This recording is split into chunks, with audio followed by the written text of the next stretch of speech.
Because whatever you resist persists.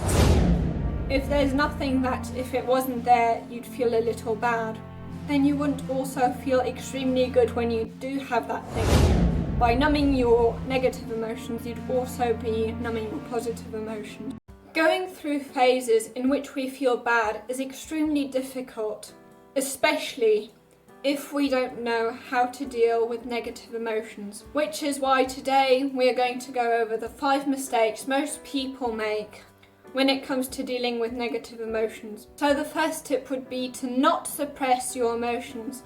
We very often hear to just be positive, but if being positive means suppressing your emotions, then this is no good, because whatever you resist persists. So if you always fight against these negative emotions, they're only going to become stronger and stronger and stronger. You're going to build up a lot of resentment. Another reason why suppressing negative emotions is a bad idea is that in some cases they make us stay in situations that we shouldn't be in. For example, if let's say you're in a toxic relationship, then avoiding negative emotions can be very dangerous. Then you're ignoring all the warning signals that would actually, if you weren't trying to be all positive, would make you do what's best for you, would make you actually leave that toxic relationship. And in general, when we feel pain, it's actually useful because pain is a great way of showing us that something is wrong. And if we don't know that something's wrong, then of course we're not going to avoid that direction and go into another direction which is better for us. Now, of course, you don't want to go to the other extreme of ruminating. Lots of studies have found that rumination leads to all sorts of things, such as depression, anxiety, binge eating, binge drinking, and in general self-destructive behaviour. Now, the third thing most people do wrong when it comes to dealing with negative emotions is the victim mentality.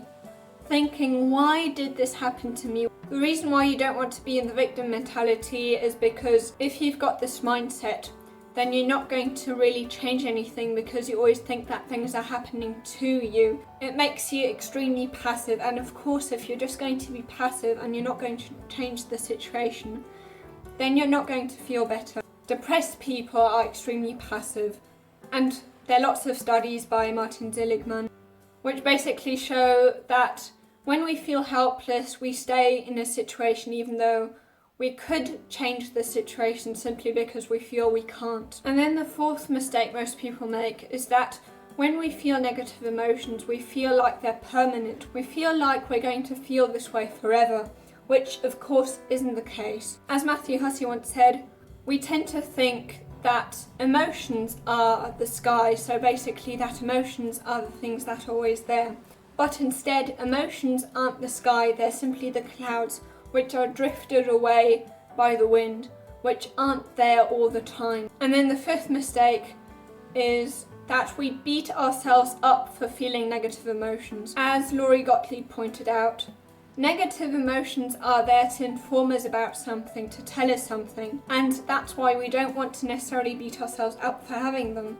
For example, when it comes to envy or jealousy, now of course, extreme jealousy is something you definitely want to avoid. You don't want to be an extremely jealous person. We shouldn't beat ourselves up for a natural amount of jealousy, for example, because jealousy basically, for example, if let's say someone is cheating on you and you're jealous, then of course you should be jealous. You shouldn't be beating yourself up because you feel jealous. But also basically, if you're maybe a little envious or a little jealous of someone, that basically shows you that you value something a lot, that you also value that person a lot. Of course you shouldn't go to the extreme. So negative emotions are there because we value things.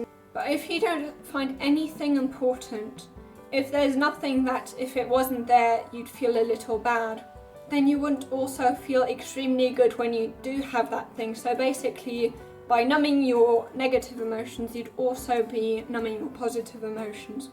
Now, if you want to know more about how bad it is for you to actually suppress negative emotions, you can watch this video here.